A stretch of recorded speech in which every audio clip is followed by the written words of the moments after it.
السلام عليكم ورحمة الله وبركاته. نحمده ونصلي على رسوله الكريم، أما بعد، فأعوذ بالله من الشيطان الرجيم. بسم الله الرحمن الرحيم. رب اشرح لي صدري ويسر لي أمري واحلل عقدة من لساني يفقه قولي. ربنا زدنا علما، اللهم وفقنا لما تحب وترضى، آمین. اس دفعہ جب ہمارا دورے قرآن ہوا، اس کے بعد استاذہ نے یہ شیئر کیا کہ یہ دعا میں نے اس دفعہ بہت پڑھی رمضان کے بیچ میں، اور وہ کیا تھی؟ اللہم احسن عاقبتنا فی الامور کلیہا واجرنا من خزی الدنیا وعذاب الاخرہ، کہ اللہ سبحانہ وتعالیٰ میرے ہر کام کا انجام اچھا کر دے اور مجھے دنیا کی رسوائی اور آخرت کے عذاب سے بچا لے۔ بہت ہی جامع دعا ہے، بہت خوبصورت اور جامع دعا ہے۔ جامع کس کو کہتے ہیں؟ کمپریہنسو کو، جو بہت ساری چیزوں کو اپنے اندر لپیٹ لیتی ہے۔ یعنی آپ ایک ایک کر کے چیز مانگے، اللہ مجھے عزت دے، مجھے مشکلوں سے بچا، مجھے یہ، مجھے وہ، یعنی آپ کی لسٹ بہت لمبی ہوگی۔ لیکن جب آپ ایک مسنون دعا کو پڑھیں گے تو اس کے بیچ میں وہ ساری چیزیں جمع ہوتی ہیں۔ جیسے یہ دعا ہے نا، ربنا آتنا فی الدنیا حسنۃ وفی الآخرۃ حسنۃ وقنا عذاب النار، یہ کبھی بندہ سوچتا بھی نہیں ہے کہ اللہ سبحانہ و تعالیٰ نے طواف کے بیچ میں، رسول اللہ صلی اللہ علیہ وسلم نے بتایا تھا نا، طواف کے بیچ میں جب آپ رکن یمانی اور ہجر اسود کے درمیان کا جو ایک پورشن ہے وہ آپ کور کرتے ہیں، تو اس میں لازمن یہ دعا مانگنی ہے۔ تو کبھی کبھی میں ہوتی تھی کہ ہائے میں تو ابھی اپنی دعا مانگ رہی تھی، پھر رکن یمانی آ گیا، لیکن مجھے یہ نہیں پتا تھا کہ یہ دعا کتنی بڑی ہے۔ میں اتنی دعائیں جو لمبی لمبی مانگ رہی ہوں، یہ دعا ان سب کو انکمپس کر لیتی ہے، سب کا احاطہ کر لیتی ہے کہ ربنا آتنا فی الدنیا حسنہ، مجھے دنیا کی حسنہ دے۔ اب میں سوچوں کہ دنیا کی حسنہ کیا ہے؟ کیا دنیا کی حسنہ ہو سکتی ہے؟ اچھا شوہر، اچھے بچے، رزق میں فراخی، سکون والا گھر، اچھے رشتہ دار، اچھے تعلقات، نیکیوں کی توفیق، یعنی آپ حسنہ سوچتے جائیں بہت لمبی لسٹ ہوئے گی، لیکن آپ نے ایک ہی دعا کے ایک جملے یا ایک حصے میں آپ نے وہ ساری چیزیں مانگی۔ دنیا کی ساری حسنہ مجھے چاہیے اللہ تعالیٰ، اور وہ حسنہ بنے گی ہی تب جب وہ اللہ کی مرضی کی ہوگی، ورنہ تو حسنہ حسنہ ہی کوئی نہیں۔ تو کتنی بڑی چیز ہے، لیکن کتنے چھوٹے سے جملے میں مانگ لی۔ اور ربنا آتنا فی الدنیا حسنۃ وفی الآخرۃ حسنہ، اب آخرت میں حسنہ کیا ہوگی؟ آپ سوچیں نا، آپ کو کیا چیز اچھی لگے گی آخرت میں کہ آپ کو کھڑا نہ ہونا پڑے، آپ کو سواری مل جائے حشر کے دن میں، آپ کو اللہ سبحانہ تعالیٰ کی عرش کا سایہ مل جائے، آپ کو رسول اللہ صلی اللہ علیہ وسلم کے ہاتھ سے حوض کوثر کا پانی مل جائے، آپ جنت میں سب سے پہلے جانے والوں میں سے ہو، آپ کو اس دن ڈر اور خوف نہ ہو، آپ کا اعمال نامہ آپ کے دائیں ہاتھ میں دیا جائے، کوئی اس دن رسوائی کی بات نہ ہو، کوئی آپ کی نیکیاں آپ سے نہ چھینے، کوئی اچھی گواہیاں آپ کے حق میں پڑھیں، فرشتے آپ کے حق میں گواہی دیں، لوگ آپ کے حق میں گواہی دیں، قرآن آپ کے حق میں گواہی دے، رسول اللہ صلی اللہ علیہ وسلم کی وہ گواہی آپ کے حق میں ہو۔ یہ حسنہ ہے، کتنی زیادہ چیزیں، ابھی بھی کتنی چیزیں جو مینشن نہیں کی گئی، لیکن دعا کا ایک حصہ اس کو پورا کور کر لیتا ہے۔ وقنا عذاب النار، یہ کامیابی کی کنجی ہے کہ آگ سے میں بچا لی جاؤں۔ جیسے دنیا میں ہم کہتے ہیں نا کہ کسی سبجیکٹ میں بھی میں فیل نہ ہوں، سب سبجیکٹس کلیئر کر دوں اور میں اچھے مارکس سے پاس ہو جاؤں، کیونکہ جس کی فیل ہو جاتا ہے ایک سبجیکٹ میں اور پھر وہ اس کو دوبارہ اس ری اپیئر ہوتا ہے اس چیز میں، تو اس کا وہ مقام نہیں ہوتا جو پہلی دفعہ میں پاس ہونے والے کا ہوتا ہے۔ تو بہت سارے مسلمان ایسے ہوں گے جو اللہ سبحانہ وتعالیٰ معاف کرے، وہ جہنم میں جا کے اور پھر نکلیں گے اور جنت میں جائیں گے۔ لیکن ہم یہ دعا کرتے ہیں کہ نہیں اللہ سبحانہ وتعالیٰ، ہم نے سیدھا سیدھا جنت میں جانا ہے، ہم نے اس کی آواز تک نہیں سننی، ہم نے نہیں اس کی طرف جانا۔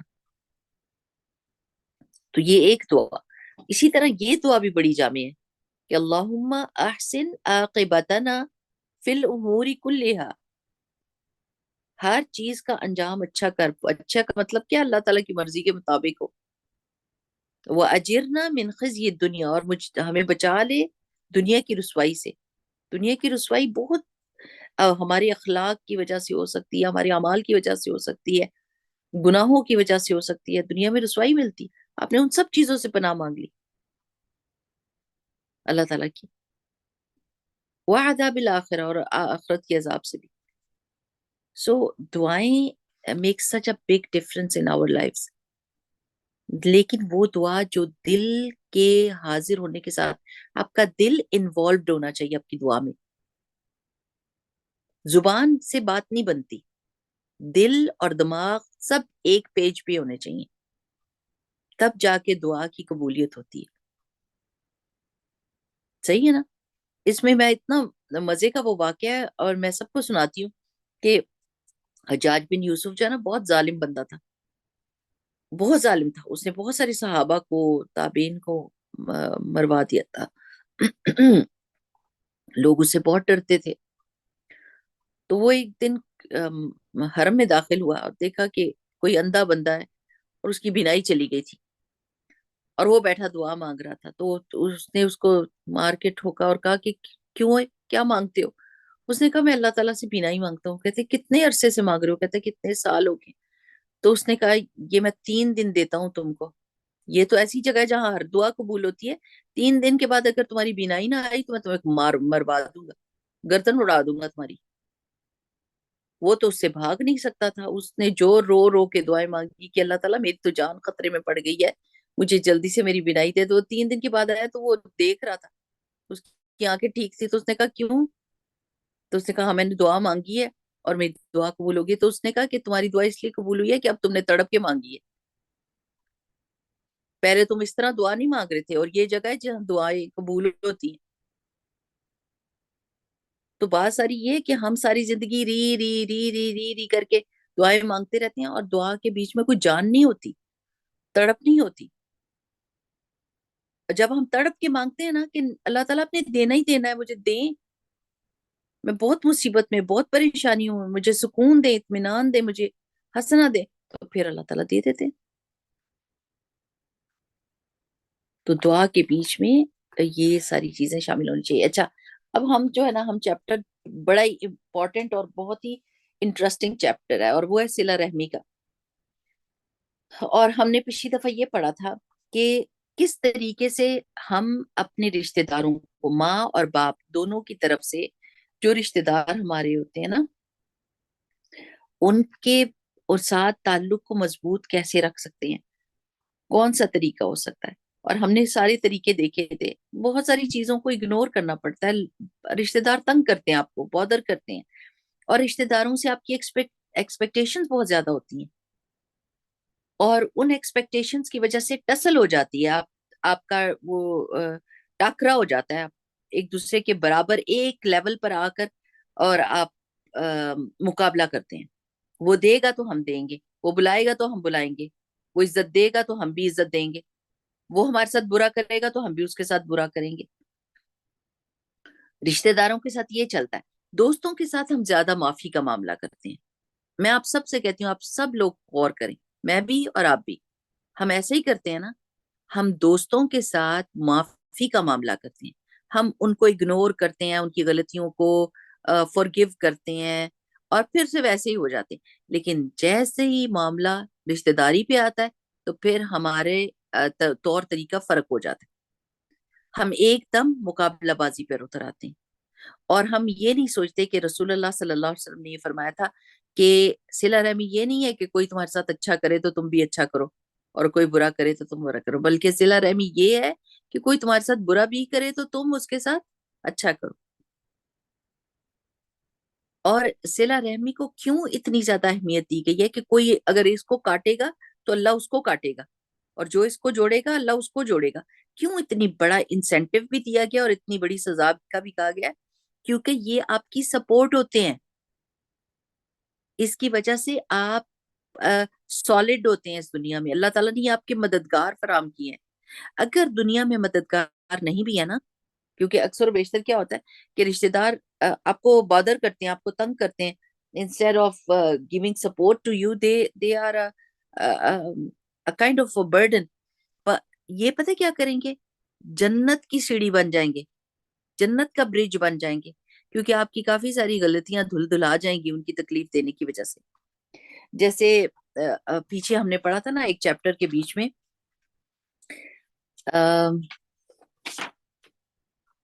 کہ رسول اللہ صلی اللہ علیہ وسلم نے فرمایا تھا کہ وہ بندہ جو لوگوں کے بیچ میں رہتا ہے.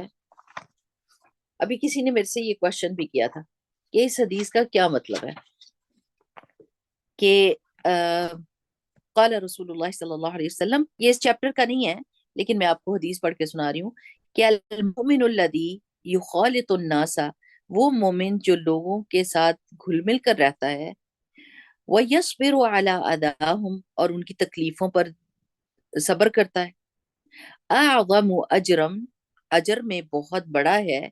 کس سے بڑا ہے؟ من المؤمن الذی، اس مومن سے، لا یخالط الناس، جو لوگوں کے ساتھ گھل مل کر نہیں رہتا، ولا یصبر علی اذاہم، اور ان کی اذیتوں پر صبر نہیں کرتا. تو اس کا مطلب کیا ہے کہ لوگوں کو چھوڑ دینا اور ان کو کاٹ دینا حل نہیں ہے مصیبتوں کا. یہ لوگ جو آپ کو تکلیف دیتے ہیں، جو آپ کو بادر کرتے ہیں، ڈیفینیٹلی وہ کہتے ہیں نا دو برتن جہاں پر ہوتے ہیں تو وہ کھڑک ہی جاتے ہیں، ایک دوسرے سے ٹکرا ہی جاتے ہیں. تو ایسے ہی رشتہ داریوں میں بھی ہوتا ہے. آپ مجھے بتائیں کہ اپنے بچوں کے ساتھ معاملہ کرنا کتنا مشکل ہوتا ہے کہ نہیں ہوتا؟ وہ تو اپنے پیٹ کی پیداوار ہے نا، کہ خود ہم نے پیدا کیا ان کو تو ہم بہت اچھی طرح سے جانتے ہیں، وہ ہمیں بہت اچھی طرح سے جانتے ہیں، لیکن اس کے باوجود کتنا مشکل ہوتا ہے ان کے ساتھ کبھی کبھی معاملہ کرنا. ان کو باتیں نہیں سمجھ آتی، لیکن پھر بھی آپ ان کے ساتھ کیا معاملہ کرتے ہیں؟ آپ ان کو پھینک دیتے ہیں. ایک دفعہ غصہ آیا تو ساری زندگی ان سے نہیں بات کرتے؟ بالکل نہیں. بلکہ ابھی ماں نے غصہ کیا ہے اور تھوڑی دیر کے بعد پوچھی ہوگی ناشتہ کرنا ہے. ابھی اس سے ناراض ہوئی اور کہا میں نے نہیں تم سے بات کرنی، اور دوسرے میں پوچھ رہی ہے تمہاری طبیعت تو نہیں خراب. یعنی آپ ان سے دور رہ ہی نہیں سکتے. آپ ان سے، آپ کہتے تو منہ سے نکل جاتی بات، لیکن اس کو پورا نہیں کر سکتے کیونکہ وہ آپ کی اولاد ہے. تو اسی طرح باقی کے رشتہ داروں کے ساتھ معاملہ ہے کہ ہم ان کو کہتے تو ہیں کہ ہم ان سے آئندہ بات نہیں کریں گے، لیکن چھوڑ نہیں سکتے کیونکہ اللہ سبحانہ و تعالیٰ نے یہ کہا ہے کہ ان کے ساتھ بنا کے رکھو. رسول اللہ صلی اللہ علیہ وسلم کی ایک بہت پیاری حدیث ہے. رسول اللہ صلی اللہ علیہ وسلم نے فرمایا کہ یہ جو قبیلہ ہے یہ میرے رشتہ دار تو ہیں یہ، لیکن میرے دوست نہیں ہے. محبت کا ان کے ساتھ میرا تعلق نہیں ہے کیونکہ وہ مسلمان نہیں تھے، وہ کافر تھے، لیکن رشتہ دار تو تھے نا. لیکن رسول اللہ صلی اللہ علیہ وسلم نے فرمایا ابلھا ببلالھا، کہ میں اپنی رشتہ داری کو تر و تازہ ضرور رکھوں گا پھر بھی. سبحان اللہ. آپ دیکھیں کہ ابو طالب جو تھے وہ رسول اللہ صلی اللہ علیہ وسلم کے چچا تھے، اور ہم ان کا نام عزت سے اس لیے لیتے ہیں کہ رسول اللہ صلی اللہ علیہ وسلم نے ان کی عزت کی تھی. لیکن ہم رضی اللہ عنہ نہیں کہتے ان کے لیے، جو صحابہ کے لیے، کیونکہ وہ شرک کے اوپر ان کی وفات ہوئی تھی. لیکن چونکہ رسول اللہ صلی اللہ علیہ وسلم نے ان کو عزت دی تھی تو ہم ان کا نام عزت سے لیتے. پر ساری زندگی ان کو پکا یقین تھا کہ رسول اللہ صلی اللہ علیہ وسلم حق بات کہہ رہے ہیں، سچ کہہ رہے ہیں، اللہ کے نبی ہیں. سب کچھ پتا تھا لیکن انہوں نے اسلام نہیں قبول کیا تھا. پر رسول اللہ صلی اللہ علیہ وسلم نے کیا کیا؟ ان سے کاٹا تو نہیں نا. حتیٰ کہ ڈیتھ بیڈ کے اوپر بھی رسول اللہ صلی اللہ علیہ وسلم ان سے یہ کہہ رہے تھے کہ چچا آپ صرف کلمہ پڑھ لیں، میں اللہ سبحانہ و تعالیٰ سے دعا کروں گا. تو اگر کافر اور مشرک، اور حضرت اسماء رضی اللہ تعالیٰ عنہ کی والدہ جو تھی وہ آئی تھی اور مشرکہ تھی، اور انہوں نے ہیلپ مانگی تھی، تو حضرت اسماء نے کہا یہ تو مشرکہ ہے، اس کی میں کیسے مدد کروں؟ اور رسول اللہ صلی اللہ علیہ وسلم کو پیغام بھجوایا تھا، تو رسول اللہ صلی اللہ علیہ وسلم نے فرمایا تھا کہ آپ ان کے ساتھ اچھا سلوک کریں. تو اسلام جو ہے وہ جوڑنے کی بات کرتا ہے، کیونکہ حسن سلوک سے اور جڑے رہنے سے ہمارے کافی سارے گناہ دھل جاتے ہیں، اور جوڑنے سے کنسٹرکٹیو کام ہوتا ہے، توڑنے سے ڈسٹرکشن ہوتی ہے. اور کبھی کبھی آپ کو پتا ہے جب آپ نے کسی چیز کو جوڑنا ہو تو آپ کو کتنا پریشر دینا پڑتا ہے. کبھی کپ ٹوٹا ہو، اور جو یا کوئی ڈیکوریشن پیس ٹوٹا اور آپ نے اس کو جوڑنا ہو اور آپ وہ سپر گلو لگا کے تو کیا کرتے ہیں، اس کو زور سے دباتے ہیں، پریشر دیتے ہیں، تب وہ جا کے جڑتا ہے. یعنی کوئی چیزیں آپ سیمنٹ لگاتے ہیں یا کوئی بھی گلو لگاتے ہیں تو وہ گلو بھی ان کو جوڑ نہیں سکتی جب تک کہ آپ پریشر نہ دیں، زور نہ لگائیں. تو رشتہ داریوں میں دل اور جان کا زور لگانا پڑتا ہے. آپ کا دل نہیں کر رہا ہوتا، لیکن آپ کو نرمی بھی اختیار کرنی پڑتی ہے اور زور بھی لگانا پڑتا ہے، تو تب جا کے وہ رشتہ داریاں جڑی رہتی ہیں. ورنہ ڈھیلے ڈھیلے کام کرنے سے وہ نہیں جڑتے، اور آپ بھی نہیں جڑ سکتے جب تک آپ دل کا زور نہیں لگاتے. اور یہ جو پیچھے ہم نے پڑھا تھا نا کہ الرحم شجنا، اور دیکھیں جیسے کہ ہر درخت کی شاخیں بڑی مختلف ہوتی ہیں اور کتنی مڑی توڑی ایک دوسرے کے اندر گھسی ہوتی ہیں کہ آپ ایک شاخ کو سیدھا کرنے کی کوشش کریں، ٹوٹ جائے گی، سیدھی نہیں ہوئے گی. تو یہ ایک ڈیفیکلٹ اور کمپلیکیٹڈ معاملہ ہوتا ہے کہ رشتہ داریوں کو جوڑ کے کیسے رکھنا ہے. اور پھر یعنی کون سی بات، دیکھیں آپ ذرا سوچیں کہ آپ کے ہسبینڈ ہیں، ٹھیک ہے، اور آپ کے بہن بھائی ہیں. اب ان کے ساتھ نہیں لگتی تو آپ کو پتا ہے کہ جوڑ کے کیسے رکھنی ہے. ہر چیز اپنے بہن بھائیوں کی اپنے ہسبینڈ کے سامنے نہیں بتانی کہ جس کی وجہ سے اور ان کا دل خراب ہو. اور اپنے ہسبینڈ کی باتیں ساری اپنے رشتہ داروں کو نہیں بتانی کہ کہیں ان کا دل نہ خراب ہو. بس بنا کے رکھیں، بنا کے رکھیں آگے بیچ کے معاملات بہت سارے اللہ سبحانہ تعالیٰ تک چھوڑیں. تو یہ ضرور یاد رکھیں کہ اللہ نے جس کو جوڑنے کا حکم دیا اس کو ہم توڑ نہیں سکتے، کسی نہ کسی طریقے سے اس کو باندھ کے رکھنا ہی ہوگا. ہاں، جیسے رسول اللہ صلی اللہ علیہ وسلم نے فرمایا کہ یہ میرے دوست نہیں ہے، دلی دوست نہیں ہے. بہت سارے لوگ ایسے ہوتے ہیں جو دین پر نہیں ہوتے، وہ آپ کے لیے ڈینجرس ہوتے ہیں وہ رشتہ دار، کیونکہ آپ اپنے بچوں کے ساتھ یا آپ اپنے گھر والوں کے ساتھ ان کے ساتھ بہت زیادہ میل جول رکھیں تو آپ کو ڈر لگتا ہے کہ آپ کے بچوں پہ ان کا اثر نہ پڑ جائے. ہوتا ہے نا ایسے، ڈینجرس لگتا ہے. تو پھر آپ اس کو تر و تازہ رکھ سکتے ہیں دور رہ کر بھی، سلام دعا لے لینی، ایکسکیوز کر لینا اچھے طریقے سے، ان کو کوئی تحفے تحائف بھیج دینا، ٹھیک ہے نا. تو یہ نہیں کہا گیا کہ آپ اگر دیکھیں کہ آپ کے دین اور ایمان کا بھی نقصان ہو رہا ہے تو آپ ان کے بیچ میں گھسے رہیں. ایسے فاصلے کے ساتھ یہ سارے معاملات طے پا سکتے ہیں جس میں نہ تو ٹوٹنے کا ڈر ہو کہ آپ نے بالکل ہی کاٹ لیا اور نہ بہت زیادہ ان میں انوالوڈ ہو.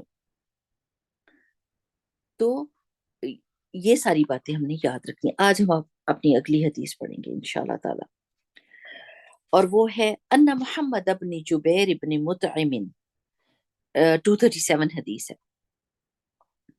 کہ محمد بن جبیر بن مطعم رحمہ اللہ سے مروی ہے، قالا انہوں نے کہا، ان جبیر ابن مطعم اخبرہ، کہ سیدنا جبیر بن مطعم رضی اللہ عنہ، اب یہ صحابی ہیں جن کے آگے رضی اللہ عنہ لکھا ہوا ہے، اور محمد بن جبیر جو ہے نا ان کے بیٹے، یہ رحمہ اللہ لکھا ہے، یہ تابعی ہیں، ٹھیک ہے. انہوں نے خبر دی کہ انہ سمع النبی، کہ بے شک میں نے نبی کریم صلی اللہ علیہ وسلم سے سنا، یقول، آپ صلی اللہ علیہ وسلم نے فرمایا، لا يدخل الجنت قاطع، کہ قطع رحمی کرنے والا جنت میں نہیں جائے گا. قاطع یہاں پر رحم کا ورڈ تو نہیں آیا حدیث میں، لیکن یہ انڈرسٹوڈ بات ہے کہ رشتے کاٹنے والا بندہ جنت میں نہیں جائے گا. یعنی ڈسٹرکشن پھیلانے والا یا ناچاکی پیدا کرنے والا، ہر ایک کو کاٹ کے رکھ دینے والا. یہ دیکھیں اس وقت کلچر کیسا ہے، ہمارا کلچر کیسا ہو گیا، کینسل کر دیتے ہیں نا لوگوں کو، اگر ذرا سی بھی لوگوں کی بات پسند نہ آئے تو ان کو کینسل کر دیتے ہیں. تو یہ کاٹنا ہوتا ہے. تو کاٹنے سے کیا ہوتا ہے، ہر بندہ علیحدہ علیحدہ ہو جاتا ہے. وہ آپ نے سنی ہوئی ہے نا بات کہ وہ شیر نے جو ہے دو گائیں بہت موٹی تازی تھی، ایک کالی اور ایک وائٹ، جنگل میں پھرا کرتی تھی. تو شیر جس وقت ان کی طرف جاتا تھا تو وہ دونوں مل کے اس کو خوب ڈراتی اور بھگا دیتی تھی. اس کی جرت نہیں ہوتی تھی کہ وہ ان کی طرف نظر اٹھا کے دیکھے. تو اس نے کیا کیا کہ شیر نے کہا کہ ان کو یہ اب کہانی بنی ہوئی ہے پر ہے مزے کی کہانی. شیر نے کہا کہ میں کس طریقے سے کھاؤں، یہ بڑی مزیدار گائے ہے، لیکن جب تک یہ اکٹھی ہے تب تک تو نہیں کھا سکتا. تو اس نے جو وائٹ گائے تھی اس کی طرف جا کے کہا کہ تم تو اتنی خوبصورت ہو اور اتنی پیاری ہو، تم تو جچتی ہی نہیں ہو اس کے ساتھ کھڑے ہونے کی. اس کو کیا مان ہے اپنے اوپر کہ وہ تمہارے ساتھ دوستی کرے؟ تم تو اتنی خوبصورت اور اتنی عقل مند ہو، گوری گوری ہو. تو وہ کہنے لگی ہاں یہ بات تو صحیح ہے. اور وہ کاری کے پاس جا کے کہنے لگا کہ تمہیں تو وہ کچھ سمجھتی ہی کوئی نہیں، وہ دوسری گائے. تمہارا تو رنگ بھی کالا ہے اور تم تو تمہیں وہ یہ سمجھتی ہے وہ سمجھتی. خیر دونوں طرف اس نے باتیں کی اور اس سے کیا ہوا کہ دونوں ایک دوسرے سے ناراض ہو گئی اور علیحدہ علیحدہ ہو گئی. اب جب علیحدہ علیحدہ ہوئی تو اب جب شیر آیا تو اکیلی تھی نا گائے، تو اس نے اس کو کھا لیا. اور جب اس سے فارغ ہوا تو اگلی دفعہ بھوک لگی تو دوسری کو کھا لیا. تو بس بات یہی ہوتی ہے کہ جب آپ کٹتے ہیں تو پھر شیطان کے لیے ایک آسان شکار بن جاتے ہیں اور اکیلے ہونے سے بندہ ہلکا ہو جاتا ہے، کمزور ہو جاتا ہے. اس وقت ہم سب کیوں کمزور ہیں؟ سارے لوگ اپنے اپنے بچوں کے لیے پریشان ہے، لیکن کوئی رشتہ دار ایک دوسرے کے ساتھ شیئر نہیں کرتا کہ میری یہ پریشانی ہے. ڈرتا ہے کہ سارے لوگ جو ہے وہ باتیں کرنی شروع کر دیں گے. اور پہلے پہلے پہل کیا ہوتا تھا کہ لوگ جیسے ہی اگر کوئی خرابی کرنے لگا کسی کا بچہ، پورا خاندان اکٹھا ہو جاتا تھا، بلکہ محلے بھی اکٹھے ہو جاتے تھے اس کو سیدھا کرنے کے لیے، اس کے اوپر نظر رکھنے کے لیے. اور وہ سب سنسیرٹی کے اوپر بیس ہوتا تھا. الدین النصیحہ، دین از ٹوٹل سنسیرٹی.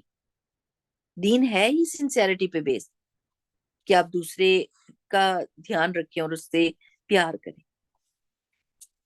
تو جو دنیا میں کاٹے گا رشتہ داروں سے، اس کا کیا مطلب ہے؟ اب وہ کٹ کے علیحدہ ہو گیا، اب وہ شیطان کے چنگل میں آسانی سے پھنس جائے گا. اب جو مرضی آئے کرے، جو مرضی آئے کرے. کون ہے اس کو پوچھنے دیکھنے والا؟ کون اس کے اوپر نظر رکھنے والا ہے؟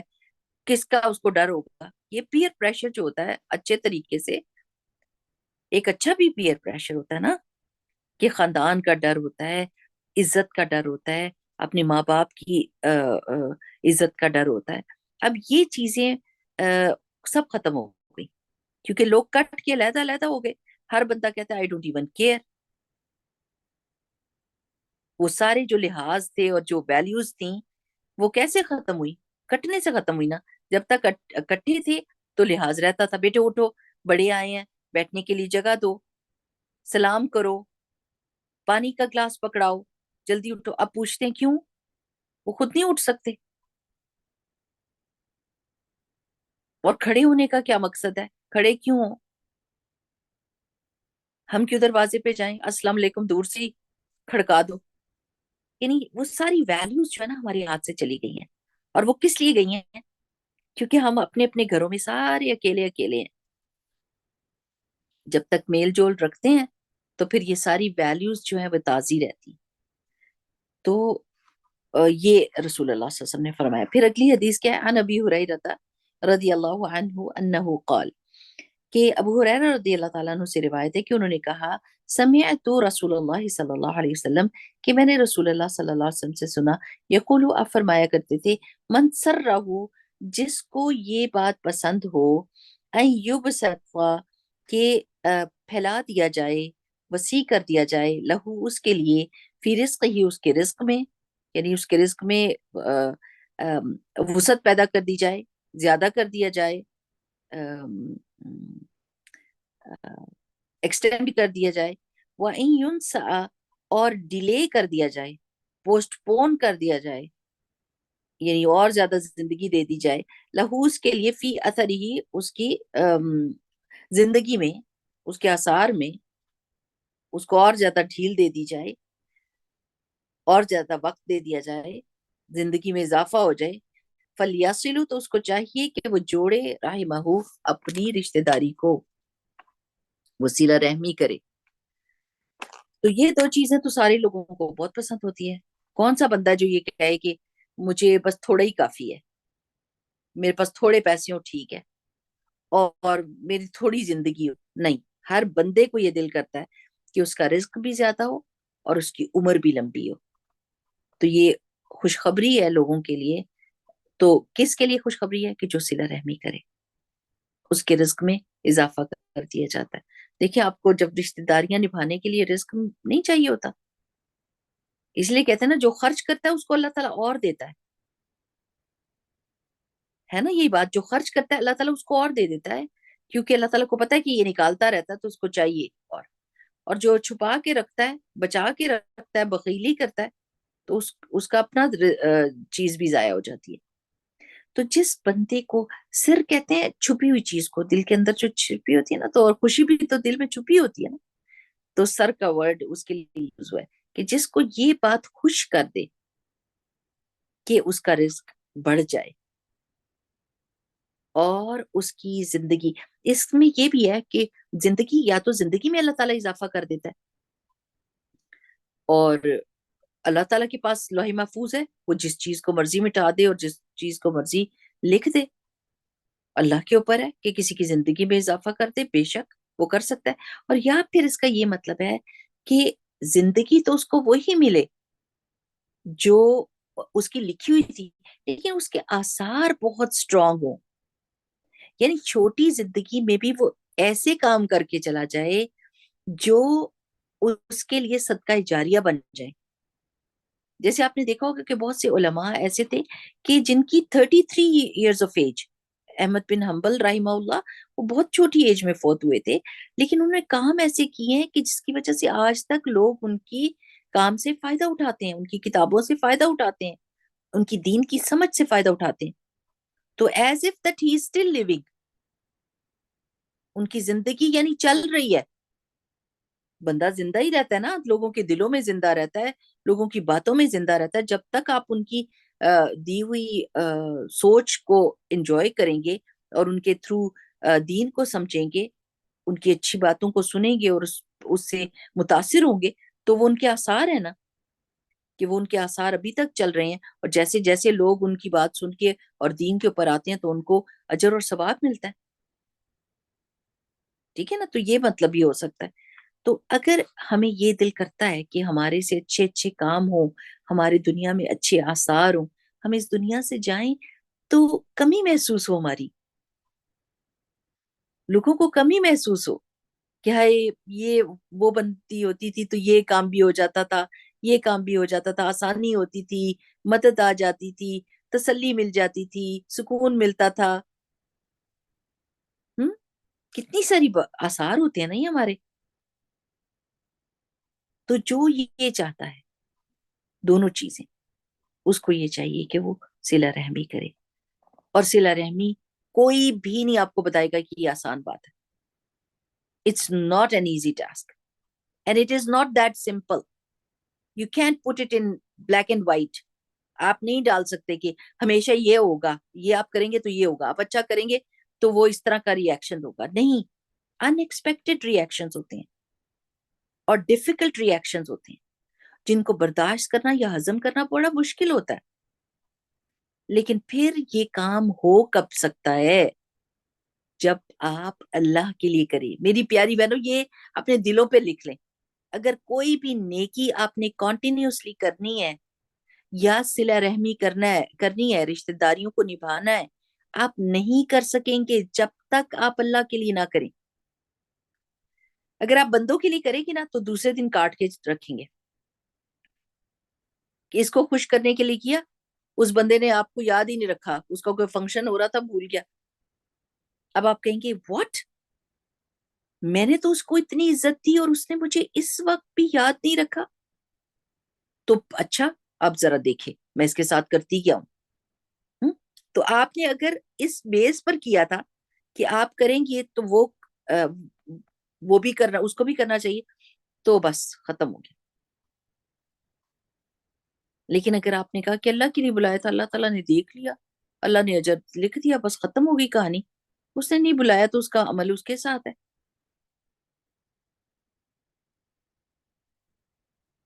اور یہ شروع کہاں سے بات ہوتی ہے؟ شروع کہاں سے بات ہوتی ہے؟ اپنے گھر سے ہوتی ہے.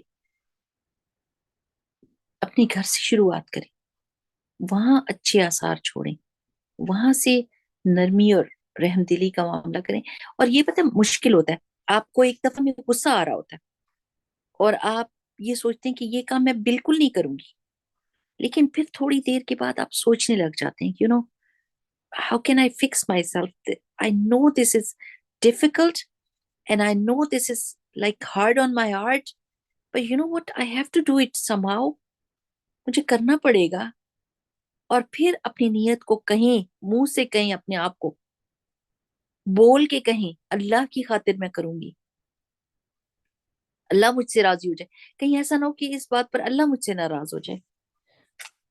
ایک اور بڑی مزے کی حدیث ہے اس سلسلے میں کہ رسول اللہ صلی اللہ علیہ وسلم نے فرمائی ان اللہ تعالی خلق آدم من قبضۃ قبضها من جميع الارض فجاء بنو آدم على قدر الارض، کہ اللہ تعالیٰ نے ساری زمین سے مٹھی بھر مٹی لی اور اس سے آدم کو پیدا کیا. ہر جگہ سے ڈفرنٹ جگہوں سے مٹی لی اور اس سے آدم کو پیدا کیا ملا کے. اب کیا ہے؟ فجاء منہم الاحمر، اب آدم کے بیٹے زمین کے مطابق پیدا ہوئے. تو کوئی سرخ ہے، منہم الاحمر کوئی سرخ ہے، والابیض کوئی سفید ہے، والاسود کوئی کالا ہے، وبین ذالک اور کوئی اس کے درمیان درمیان ہے. اور کیا ہے ان میں؟ والسہل کوئی نرم مزاج ہے، والحزن کوئی درشت ہے، والخبیث کوئی خبیث ہے، والطیب اور کچھ طیب ہے. تو لوگوں کی فطرت کے مطابق ان کے ساتھ معاملہ کرنا چاہیے. آپ یہ دیکھیں کہ بہت سارے لوگ نا سخت مزاج ہوتے ہیں. اب آپ کہیں کہ یہ سخت مزاج ہے تو اس کے ساتھ تو میں نہیں چل سکتی. آپ اس کے مطابق اس سے معاملہ کریں، وہ کام نہ کریں جس کی وجہ سے وہ آپ کے ساتھ سخت مزاجی دکھائیں. کچھ لوگ ہوتے ہیں بہت سہل ہوتے ہیں، ایزی ٹو گو ود ہوتے ہیں، آسان ان کے ساتھ معاملہ ہوتا ہے، ان کے ساتھ تو آپ کو کوئی مشکل ہی نہیں پڑتی. اب یہ دیکھیں، چلیں ایک مثال دیکھتے ہیں کہ جیسے آپ کے کسی کے ساتھ آپ کے ہسبینڈ کے ساتھ خدا نخواستہ کوئی آرگیومنٹ ہو گیا، ٹھیک ہے. آپ اپنی ایک سہیلی کے پاس گئی جس کا آپ کو پتا ہے مزاج بڑا سخت ہے. آپ اس کے ساتھ بیٹھ کے جا کے کہتی ہیں آج میری ذرا کھٹپٹ ہو گئی اپنے ہسبینڈ سے. وہ کہے گی کھٹپٹ ہو گئی ہے، سیدھا کر کے رکھ دو اس کو آج ہی. اگر تم نے تھوڑی دیر لگائی نا اور اس کو اس دفعہ ٹکا کے جواب نہ دیا تو پھر یہ تو ساری زندگی تمہارے ساتھ ایسے ہی کرتا رہے گا. اور ذرا برابر بھی اس میں ڈھیل نہ دکھانا، اچھا سے اس کو سبق سکھا دو اور آپ جا کے سبق سکھا دیں گی اور پھر آگے سے سبق مل بھی جائے گا. انتہائی غلط مشورہ. آپ غلط جگہ پہ غلط وقت کے غلط بندے کے پاس گئی ہیں. اور اگر یہی معاملہ آپ اپنی ایک ایسی سہیلی کے پاس لے کر جاتی ہیں جو نرم مزاج ہے تو وہ کیا کہے گی؟ اپنا ہنستا بستا گھر اجاڑنا نہ. یہ بھی کوئی بات ہے کہ میاں بیوی ہو اور ان کے بیچ میں آرگیومنٹ نہ ہو جاتا ہے، سب کا ہوتا ہے، صرف آپ کا تھوڑی ہوا ہے. اور ایسا بھی ہوتا ہے کہ بہت سخت ناراضگی ہو جاتی ہے لیکن اس میں اپنے بچوں کا سوچنا ہوتا ہے، اپنے گھر کا سوچنا ہوتا ہے. اسی آدمی نے آپ کے ساتھ بہت ساری نیکیاں بھی تو کی ہوں گی، ان کے بارے میں بھی تو سوچو نا. تو دیکھیں، آپ نے لوگوں کے مزاج کے مطابق ان کے ساتھ معاملہ بھی کرنا ہوتا ہے اور ان سے سوچ کی بات کرنی ہوتی ہے، کس کے ساتھ میں کیا بات کر سکتی ہوں کیونکہ وہ میرے اوپر اثر ڈالے گا. تو پوری دنیا میں مختلف مزاج کے لوگ ہیں اور مختلف ان کی خصلتیں مختلف ہیں. تو حکمت کیا ہوگی کہ ہم ان سے ان کے مزاج کے مطابق بات کریں. اس سے کیا ہوگا؟ آپ کی زندگی بھی آسانی سے گزرے گی اور ان کی زندگی بھی آسانی سے گزرے گی. آپ کو یاد ہے نا وہ واقعہ جس نے 99 قتل کیے تھے؟ اس نے کیا کیا تھا؟ اس نے جا کے عالم سے پوچھا تھا اور عالم سخت مزاج تھا. وہ عالم جو ایک چونٹی کو بھی مارنا کبیرہ گناہ سمجھتا تھا، اس نے پکڑ کے اس سے کہا تمہارے لیے کیا معافی ہوگی، تم نے 99 قتل کیے ہیں، کوئی معافی نہیں ہے تمہارے لیے. اس آدمی نے سوچا معافی نہیں ہے تو پھر یہ کس لیے کھڑا ہے جس نے مجھے بتایا، اس کو غصہ ہے. اسے چاقو پکڑ کے اس کو بھی مار دیا. توبہ نہیں ہے تو پھر اچھی طرح تم بھی مر جاؤ جس نے مجھے یہ خبر دی ہے. کیونکہ وہ یہ سخت مزاج آدمی تھا، قاتل بھی سخت مزاج آدمی تھا، اور راہب نے بھی یہ نہیں سوچا، اور اس نے بھی اپنے سخت سخت طریقے سے بتا دیا. لیکن دوسرا راہب جو تھا وہ بہت نرم مزاج تھا. وہی قاتل اس کے پاس گیا اور اس نے کہا میرے ساتھ تو یہ معاملہ ہو گیا کہ میں توبہ کرنا چاہتا ہوں لیکن مجھے سمجھ نہیں آتی کہ میرے لیے معافی ہے کہ نہیں ہے. وہ نرم مزاج تھا، اس نے کہا سبحان اللہ، تمہاری اور توبہ کے درمیان تو کوئی رکاوٹ ہی نہیں ہے. تم ادھر معافی مانگو گے، ادھر اللہ نے معاف کر دینا. آپ معافی مانگو. اور پھر اس کو مشورہ بھی دیا کہ صحبت چینج کرو. تو وہ آدمی بدل گیا. تو جب ہم کو یہ حکمت پتہ چل جائے گی نا کہ کس وقت میں کس کے ساتھ کیا بات کرنی ہے، کیسا معاملہ کرنا ہے. کوئی اکڑ گیا تو آپ نرم پڑ جائیں. وہ تھے نا امیر معاویہ رضی اللہ عنہ، تو وہ بہت اچھے پالیٹیشین تھے. تو کسی نے ان سے پوچھا کہ آپ کس طرح اتنے لوگوں کو کنٹرول کر لیتے ہیں؟ لوگ تو مختلف مختلف مزاج کے ہوتے ہیں اور ان کو کنٹرول کرنا بہت مشکل ہے. تو انہوں نے ایک بہت اچھا جواب دیا اور انہوں نے کہا کہ یہ رسی کی طرح ہے معاملہ، کہ جب وہ ٹائٹ کرتے ہیں تو میں ڈھیلی چھوڑ دیتا ہوں. اس کا رسی کا ایک سرا میرے ہاتھ میں، ایک سرا لوگوں کے ہاتھ میں. جب وہ ٹائٹ کرتے ہیں، کھینچتے ہیں، تو میں ڈھیلا چھوڑ دیتا ہوں، اور جب وہ ڈھیلا چھوڑتے ہیں تو میں کھینچ لیتا ہوں. تو لوگوں کے ساتھ معاملہ کرنا آنا چاہیے کہ کس طریقے سے ان کے ساتھ معاملہ کریں کہ ان کو اچھے طریقے سے ڈیل کر. بس ہم نے اپنی زندگی میں کسی نہ کسی طرح سے رکھ رکھاؤ رکھ کے اس دنیا سے رخصت ہو جانا ہے. کسی نہ کسی طریقے سے، کبھی دل پہ پتھر رکھ کے، کبھی خوشی سے، کبھی غم کے ساتھ، کبھی نہ چاہتے ہوئے بھی کوئی کام کرنا پڑتا ہے. لیکن جو جوڑنے والا ہو تو انسان کر دے اور اس مصیبت میں سے نکل آئے. کیونکہ اگر ہم سختی بنے رہیں گے نا اور ہر ایک کے ساتھ ایسا ہی معاملہ، ایک جیسا معاملہ کریں گے، تو پھر مشکل ہو جائے گی. تو علم کیا کرتا ہے؟ انسان کو سافٹنس دے دیتا ہے اور حکمت دے دیتا ہے، وزڈم دے دیتا ہے. اور پھر انسان سوچتا ہے ایک منٹ، اس کے ساتھ معاملہ کرتے ہوئے مجھے سوچنا چاہیے اس کا normally what kind of personality does this person have. اس کی کیا پرسنالٹی ہے؟ اچھا، یہ سخت مزاج ہے. اگر میں نے بھی سخت مزاجی دکھائی تو بات نہیں بنے گی. میں نے آگ پہ تیل کا کام نہیں کرنا. اگر آگ کو بجھانا ہے تو ٹھنڈا پانی چاہیے، تو پھر میں ٹھنڈا پانی بن جاتی ہوں. اور جہاں پر آپ کو لگتا ہے کہ کوئی بندہ غصے میں جلدی آ جاتا ہے تو آپ وہ کام نہ کریں جس سے وہ اس کو غصہ جلدی آ جاتا ہے. یہ بہت ضروری باتیں ہیں. اگر ہم یہ سوچیں گے نہیں تو پھر ہمارے معاملات درست نہیں نہ ہو سکتے. غصے والے کو غصہ نہ دلائیں اور سخت مزاج کے ساتھ سخت مزاجی نہ دکھائیں. ہم نے وہ بندہ بننا ہے، جیسے میں نے آپ کو بتایا تھا نا، اینٹ اور اینٹ کو جوڑنے کے لیے بیچ میں سیمنٹ لگتا ہے، پیپرز کو جوڑنے کے لیے گلو چاہیے ہوتی ہے. تو ہم وہ گلو بن جائیں، لوگوں کو جوڑنے والی بن جائیں، تو اللہ سبحانہ و تعالیٰ ضرور ہمیں بھی پھر جوڑے گا نا. اور جتنی بھی ہماری زندگی اللہ سبحانہ و تعالیٰ اس میں برکت ڈال دے گا. اللہ تعالیٰ سے یہ دعا کریں، اللہ سبحانہ و تعالیٰ مجھے حکمت عطا کر دے. جو حضرت ابراہیم کی دعا تھی نا، ربی حبلی حکما والحقنی بالصالحین وجعل لی لسان صدق فی الاخرین، بہت پیاری دعا ہے کہ اللہ مجھے حکمت عطا فرما، مجھے حکم عطا فرما کہ میں ہر چیز کا صحیح فیصلہ صحیح وقت پہ کر سکوں، اور بعد میں آنے والوں میں میری اچھی ناموری ہو. Every single person is going to remember me with something good. And truthfully they are going to remember. جھوٹ نہیں بولیں گے میرے بارے میں، سچی بات کریں گے، لیکن وہ اچھی بات ہوگی. کیونکہ دعا سے حکمت آ جاتی ہے اور خاموشی سے بھی حکمت آتی ہے. کسی معاملے میں بالکل خاموشی اختیار کرنا اور سوچنا. کیونکہ جب ہم ریاکشنری ہوتے ہیں تو پھر اس وقت ہمارا دماغ نہیں سوچ رہا ہوتا، ہماری زبان کام کر رہی ہوتی ہے. لیکن جب ہم خاموش ہوتے ہیں اور دوسرے کی بات سنتے ہیں اور وہ ہمیں اریٹیٹ کر رہا ہوتا ہے تو پھر ہمیں سوچنے کا موقع مل جاتا ہے. How am I going to respond to this. تو بہت جلدی بولنے والے، بہت جلدی ریئیکٹ کرنے والے نہ سمجھی کی بات کر دیتے ہیں.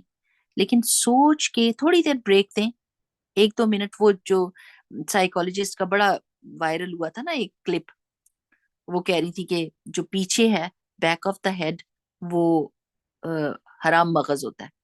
وہ مغز جو سارے جانوروں میں بھی ہے اور جب ان کو کوئی بھی سچویشن پیش آتی ہے تو وہ ریئیکٹ کرتے ہیں اس مغز سے سوچ کے. لیکن انسان کو اللہ تعالیٰ نے ایک اور مغز دی ہے جو آپ کی ناصیہ ہے، یا آپ کے ماتھے کے اوپر جو آپ کی سوچنے کی صلاحیت ہے نا، یہاں پر وہ فیصلہ کرنے کی صلاحیت یہاں پر ہے. تو تھوڑا سا سیکنڈز لگتے ہیں اس حرام مغز سے اس مغز تک بات آتے ہوئے کہ آپ اس طرح ریئیکٹ نہ کریں جیسے جانور ریئیکٹ کرتے ہیں. Give it a little time and you'll be able to think like a human and then react. پر وہ ٹائم نہیں ہم دیتے. وہ ٹائم جس میں ہمارے ایک مغز سے دوسرے مغز تک بات پہنچے گی، وہ فیصلہ کر اچھی صلاحیت جو فیصلہ کرنے کی اس تک وہ بات نہیں پہنچنے دیتے، اس سے پہلے ریئیکٹ کر دیتی ہیں. تو انشاءاللہ باذن اللہ، اللہ تعالیٰ سے یہ دعا کریں کہ اللہ تعالیٰ مجھے رشتہ داریاں جوڑنے والا بنا، اس میں صبر، برداشت، معافی، بھولنا. اللہ دے ہمیں صلاحیت. سچی بڑا مشکل ہے، اٹس سو ڈیفیکلٹ. لیکن اللہ تعالیٰ سے مانگے تو اللہ سبحانہ تعالیٰ من چتا وجاتا، جو کوشش کرے گا وہ پا جائے گا انشاءاللہ. معاف کرنا، بھولنا، اور پھر پیسہ خرچنا. پیسہ بھی خرچنا پڑتا ہے اپنی رشتہ داریوں کو تازہ تر و تازہ رکھنے کے لیے. یہ جو میں نے آپ کو بتائی تھی نا یہ حدیث کہ ابو الہا ببلالہا، کہ میں ان کو تر و تازہ رکھوں گا چھڑکاؤ کر کر کے. تو یہ چھڑکاؤ سلام دعا کے ذریعے سے، حال احوال پوچھنے کے ذریعے سے، اور تحفے تحائف دینے سے بندہ ان کو تر و تازہ رکھ سکتا ہے. دیکھیں پودے کو اگر پانی نہ دے، چھڑکاؤ نہ کرے نا، تو ایک تو اس کی مٹی بھی سخت ہو جاتی ہے، وہ ایکسیپٹ ہی نہیں کرتی پانی کو. تھوڑی دیر ہو جائے نا، اگر آپ نے پانی کسی پودے کو نہیں دیا تو اس کی مٹی پانی ایکسیپٹ نہیں کرتی اور پودا جل جاتا ہے. لیکن آپ جب ہلکا ہلکا روز کے روز چھڑکاؤ کرتے ہیں نا، تو وہ تر و تازہ رہتا ہے پودا، اور مٹی بھی نرم رہتی ہے. تو جب ہم اپنے رشتے داروں کو کے اوپر یہ چھڑکاؤ کرتے رہیں گے، سلام دعا کا، پیسے کا، تحفے تحائف کا، تو پھر انشاءاللہ باذن اللہ وہ تر و تازہ ہی رہے گی. کتنا ٹائم ہے ہمارے پاس ابھی؟ اوکے، ایک یہ ہم چیپٹر انشاءاللہ آج کمپلیٹ کریں گے. اگلی حدیث آئے. عن ابی ہریرہ ان رجلا قال، کہ ابو ہریرہ رضی اللہ تعالیٰ عنہ سے روایت ہے کہ بے شک ایک شخص نے کہا، یا رسول اللہ صلی اللہ علیہ وسلم، اے اللہ کے رسول صلی اللہ علیہ وسلم. آپ سب لوگ صلی اللہ علیہ وسلم کہتے ہیں نا، یہ بہت بڑی بخیلی ہوتی ہے کہ اگر کوئی صلی اللہ علیہ وسلم نہ کہے، چاہے کتنے بھی بزی ہے نا، ادھر ادھر سے آواز بھی آ گئی ہے نا پیارے نبی صلی اللہ علیہ وسلم کے نام کی، تو آپ نے ضرور صلی اللہ علیہ وسلم کہنا ہے. کیونکہ کیا ہم ان کے احسانوں کے لیے زبان بھی نہیں لا سکتے؟ سب سے بڑی بخیلی تو یہ ہوگی جس پہ آپ کا پیسہ بھی نہیں لگ رہا اور ان کے احسان بہت ہیں ہمارے اوپر، تو زبان بھی نہ ہلے. اور ایک صلی اللہ علیہ وسلم کہنے سے 10 مشکلیں آسان ہوتی ہیں، 10 رحمتیں نازل ہوتی ہیں، 10 درجات بلند ہوتے ہیں. بہت زبردست ڈیل ہے ہمارے لیے، ہے نا؟ اچھا، تو کیا کہا انہوں نے؟ اس نے کہا، یا رسول اللہ صلی اللہ علیہ وسلم، اے اللہ کے رسول صلی اللہ علیہ وسلم، ان لی قرابتن، بے شک میرے کچھ رشتہ دار ہیں. یہ آپ کو بڑی مزے کی کہانی ہے، ہم سب کی کہانی ہے.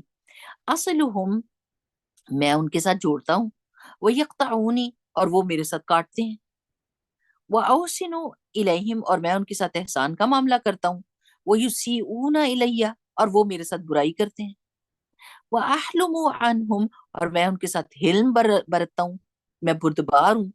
I contain myself, I hold on to myself, I don't show my anger to them. وَيَجْهَلُونَ عَلَيَّ، اور وہ میرے ساتھ جہالت برتتے ہیں، بے ادبی کرتے ہیں، بدلہاظی کرتے ہیں.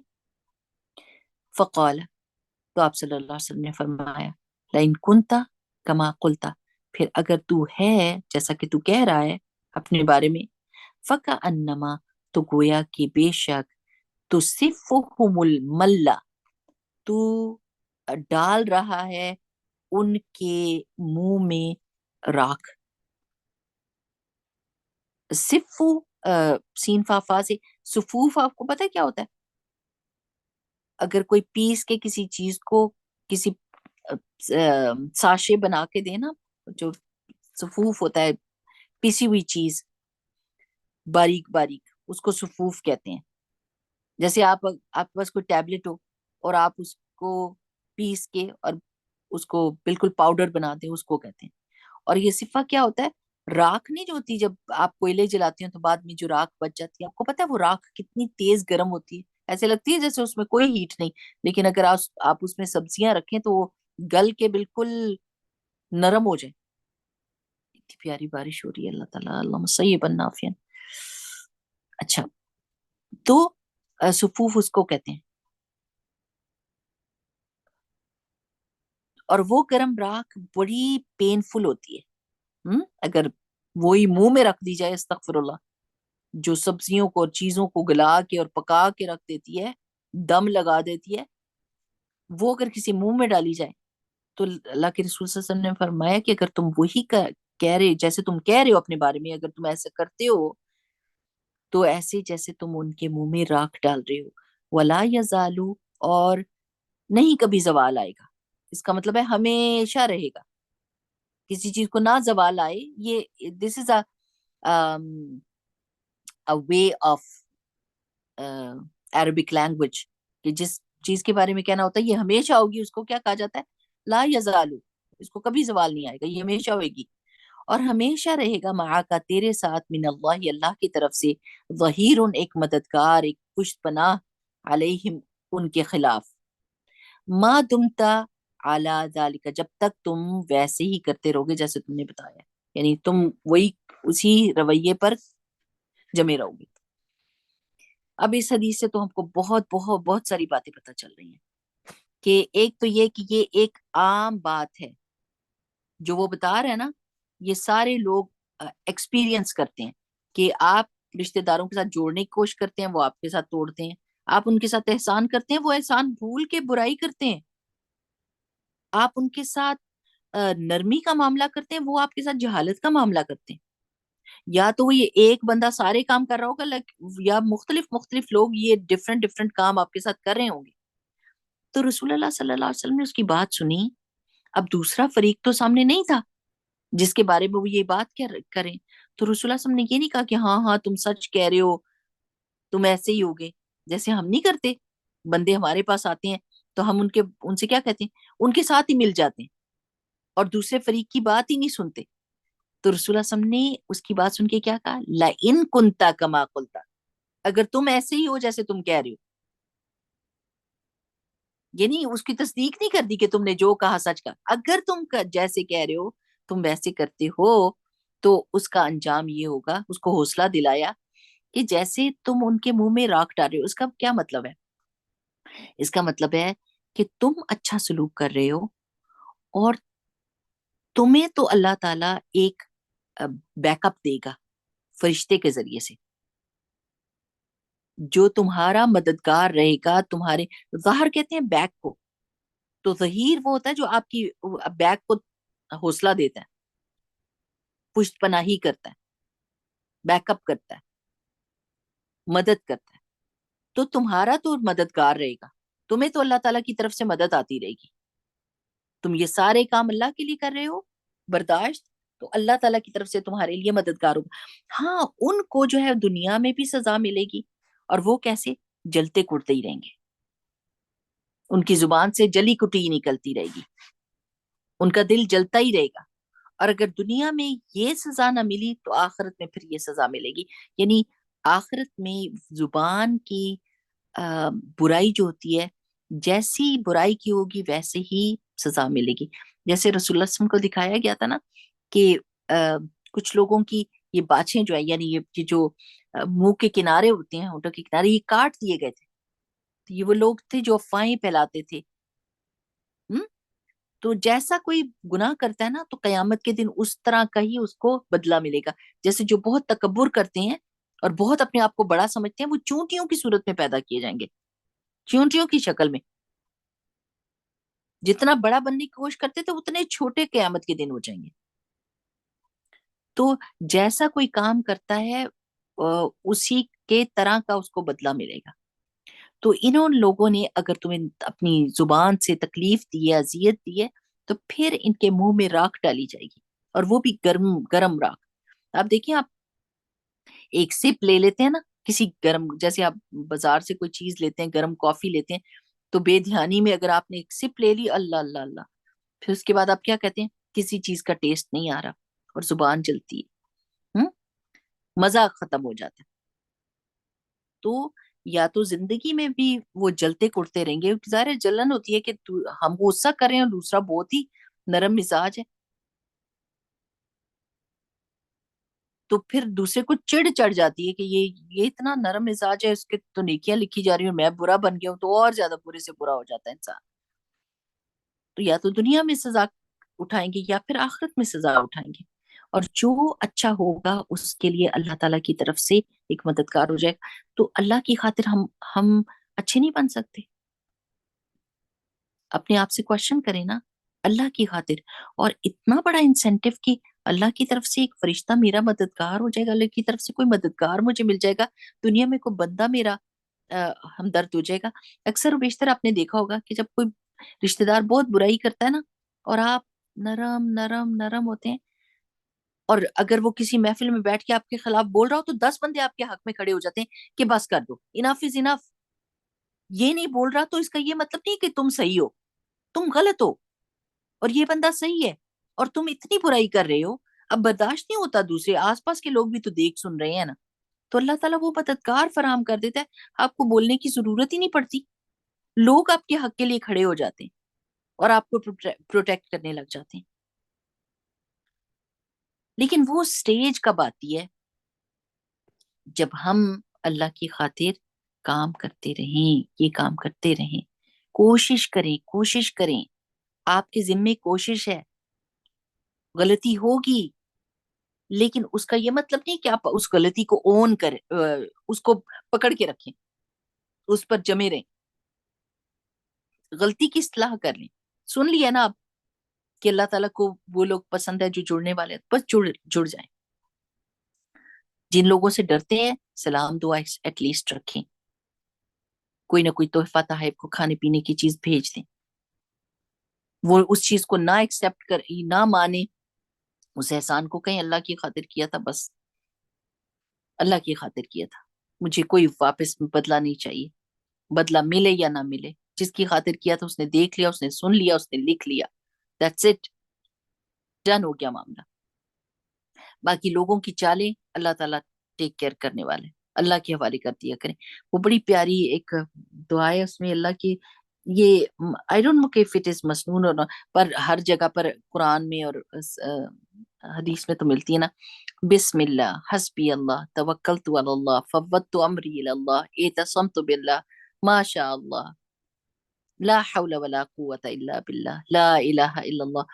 یعنی اس سب میں اللہ اللہ اللہ اللہ آ رہا ہے, اور آپ کیا کریں, اللہ کے نام سے شروع کرتی ہوں, اللہ ہی کے اوپر بھروسہ کرتی ہوں, اللہ مجھے کافی ہے, اللہ کے حوالے میں نے اپنے معاملات کیے, اللہ ہی کا دامن میں نے پکڑ کے رکھا ہے, جو اللہ چاہتا ہے وہی ہوتا ہے, اور اللہ کے سوا کوئی معبود نہیں.